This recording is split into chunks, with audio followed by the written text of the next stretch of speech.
Hi series and aspiring series, welcome back to my YouTube channel. So in today's video I'm going to be teaching you how to make this beautiful zipper jogger. So if this looks like what you're interested in, then let's dive into the main video.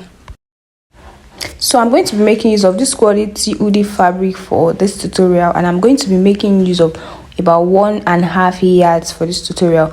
This hoodie fabric also has a towel back, which makes it durable for joggers as well. Another thing you're also going to be needing is this quality zipper that will be on our side pocket. So you can get this at the market for as low as 100 naira depending on where you're buying from. This is also our quality rope here. I got this for 100 naira. You can get it for 100 naira or 150 depending on the location you are as well. We're also going to be making use of this stretchy elastic for our waistband. This is also for about 100 naira per yard or 150. So guys, this is also the standard measurements we're going to be using for this tutorial. So guys, now that we have everything highlighted for this tutorial, let's get into the main cutting process. So now I've already gone ahead to lay my fabrics on folds, and I already measured my circumference measurement. So for my circumference I used my thigh measurement, and for my thigh measurement I have 26 inches here. So I divided my 26 inches into 2, and that gave me 13 inches. So all I have here is just 13 inches because I'm not adding allowance for sewing, because I'm going to add that to my back bodies.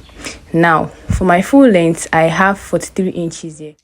So from my 43 inches I'm going to be deducting 3 inches from my 43 inches, which will serve as my band allowance. So 43 inches minus 3 is going to give me 40 inches. So from my 40 inches I'm also going to be adding 2 inches to my 40 inches, which will serve as my waistband measurement. So I'm going to add my 40 inches plus the waistband allowance, which is 2 inches. Then because I'm going to be attaching the band to it, I'm going to be needing an extra ½ inch allowance for my seam allowance. So altogether I'm going to be calculating 42.5 inches as my full length measurement, excluding my band.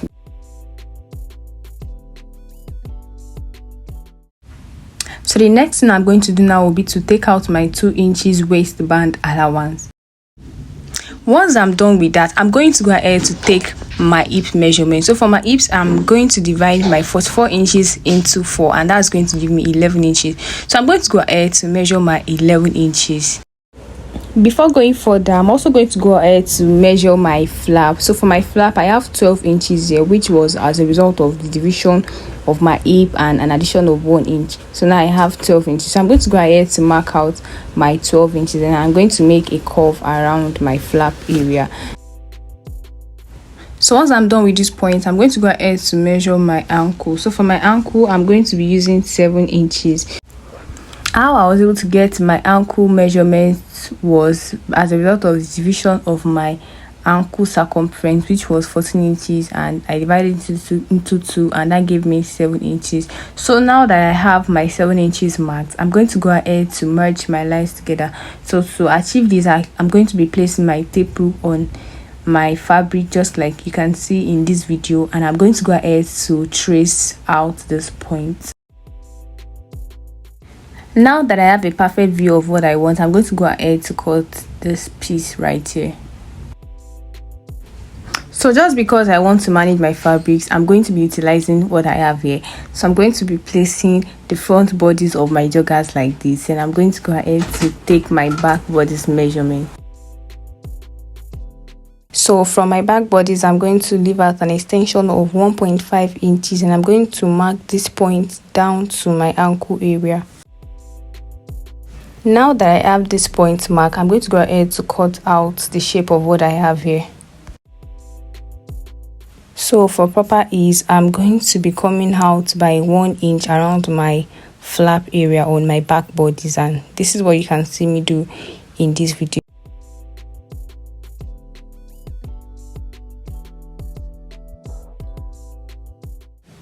So once I'm done marking out this point, I'm going to go ahead to cut what I have here. So since I'm working with a male joggers, we're going to be having a back pocket. So for this pocket I'm going to be using the stretchy part as my width and the non-stretchy part as my length. So for my length, I'm going to be marking 7 inches, and also for my width, I'm going to be marking 7 inches as well. So at this point, it's more like we're working with a square shape for our pocket. So if you want your back pocket to be smaller, you can make use of 6 by 6 inches or 5 by 5 inches, depending on the size you're working with. So for now, we're making use of 7 by 7 inches, and that's what we made use of. Another thing I'm going to cut is the flap of my back pocket, and this is about 1.5 inches for the length, and for the width we have exactly the same 7 inches, just as you can see me illustrate in the video.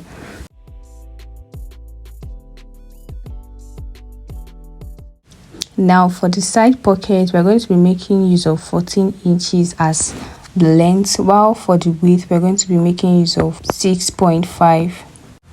And already what I have here is about 7 inches, but what I need exactly is 6.5. So I'm going to be marking out my 6.5, and once I am able to do that, I'm going to go ahead to cut this. So since I placed my fabrics on fold, I'm going to be having 2 pieces of this side pockets, and here we have the 2 pieces here already. Now remember, we deducted 3 inches from our actual length, which is for the band, the ankle band. So now I'm going to be adding ½ inch to my 3 inches, and that's going to give me 3.5. So because the band is going to be on double folds, we're going to be having 7 inches. So what we have here now is 7 inches length. And for the width, I'm going to make use of 5.5 inches, which includes the seam allowance. So I'm going to go ahead to mark this point, and I'm going to go ahead to trim this out. Now I have this also on double folds because we need 2 pieces of this. So if you're wondering what we're trying to achieve here, this is exactly the concept of what we're trying to achieve. So you can see that it is already giving the shape of what we want. So let's get into the sewing process. So now the first thing I'm going to be doing now will be to attach my pocket to my front bodies. So from the upper part of my joggers, I'm going to come down by 4 inches, leaving about 2 inches allowance before adding the pocket. So from this 4 inches, I'm also going to come down by 6 inches. So I'm going to mark out my point. Now from this part of my joggers here, I'm going to come in by 1.5. So what I'm doing here is I'm marking out the point where my zipper is going to be. So the allowance I need for this is just 6 inches, so you can shorten it depending on the size you're working with. So I'm also going to come out again by 0.5. I'm creating a gap where I'm going to be sewing, so I'm going to mark out 0.5 thereabout. So once I'm able to achieve this margin, I'm going to go ahead to sew this line here. Now at the other side, at the main body, I'd already gone ahead to apply my stay where I'm going to be stitching. So just like I said, I'm going to sew around this margin. Now before I inserted my pocket, I measured 2 inches, so please take note of that. So now I'm going to go ahead to sew this part of my pocket. So after sewing this part of my pocket, I'm going to create an opening around this stitch part, and then I'm also going to go ahead to knot the upper part and the downside so as to give out the shape of what I just carved. Now I'm going to be flipping this to the right side, just as you can see me illustrate in the video. So once I'm able to flip this to the wrong side, this is what I'm going to be having. So now what I'm going to be doing now will be to pin this down. So once I'm able to pin this down, I'm going to insert my zipper just like you can see me do in this video. So now I'm going to go ahead to sew around this open surface. Once I'm done with that, I'm going to flip my pocket like this, and I'm going to flip it back to the right side. So now you can see that we already have our pocket secured. So now I'm going to open it so you can see how the pocket is going to look like. So this is more like an enclosed pocket. So this is how it's going to be looking like. Moving on, I've already gone ahead to sew the other side pocket as well. So I'm already gonna add to also attach my back pocket. If you're wondering how I was able to achieve this, you can kindly go back to watch my previous video. So once I'm done with that, I'm going to flip this to the wrong side. Now this particular pocket here, I'm going to turn it over like this, and I'm going to sew the downside of my pockets. Also, to complete the sewing of my back pocket, I'm also going to sew the back pocket just like I did for the side pockets. So the next thing I'm going to be doing now will be to place the front side of my joggers on the back side, and I'm going to go ahead to sew this downward. And I'm also going to repeat the same process on the other side as well. So after sewing, this is what I have. Now I'm going to go ahead to attach my flaps together. So I'm going to start from the back flap, and I'm going to go ahead to sew this. So once I'm done with this, I'll also go ahead to sew the other side. The next thing I'm going to do now will be to sew the inner part of my joggers. So I'm going to pick this from my clutch area, and I'm going to align it towards my ankle area. So once I'm able to get this right, I'm going to go ahead to sew this towards the other ankle as well. Now the next thing I'm going to be doing will be to sew the band of my ankle. So I'm going to sew this straight. So I'm going to go ahead to fold my band like this. Remember that we took out 3 inches, and the aim for this folding is to get back our 3 inches. So what I should have here should be 3.5, which would include my seam allowance. So now I'm going to attach the joining of my band towards the inner joining of my joggers. Now it is not I'm not attaching the band towards the joining where my pocket is, but I'm attaching it to the inner joining. So now I'm going to go ahead to sew this around my circumference. I will also repeat the same thing on the other ankle circumference as well.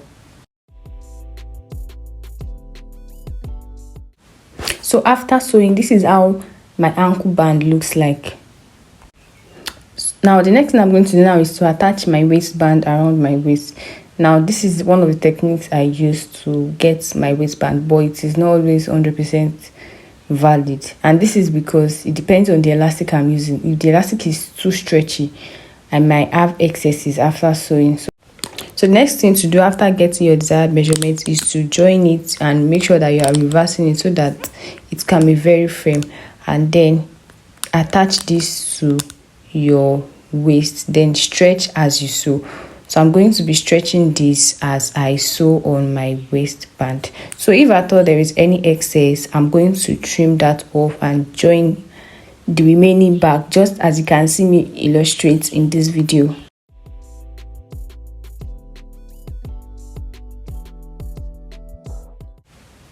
The next thing I'm going to do now will be to fold my waistband like this on my straight sewing machine. So I can decide after sewing this one lane to make a double stitch around it, but it's a choice.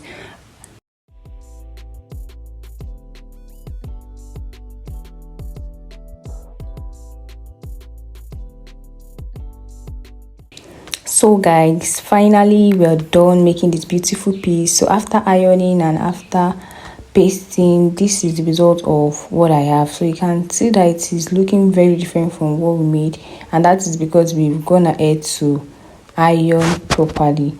So if you watch this video till this point, this is me saying thank you for always watching my videos, thank you for subscribing to my YouTube channel, thank you for always engaging, and I'll see you in my next video. Bye.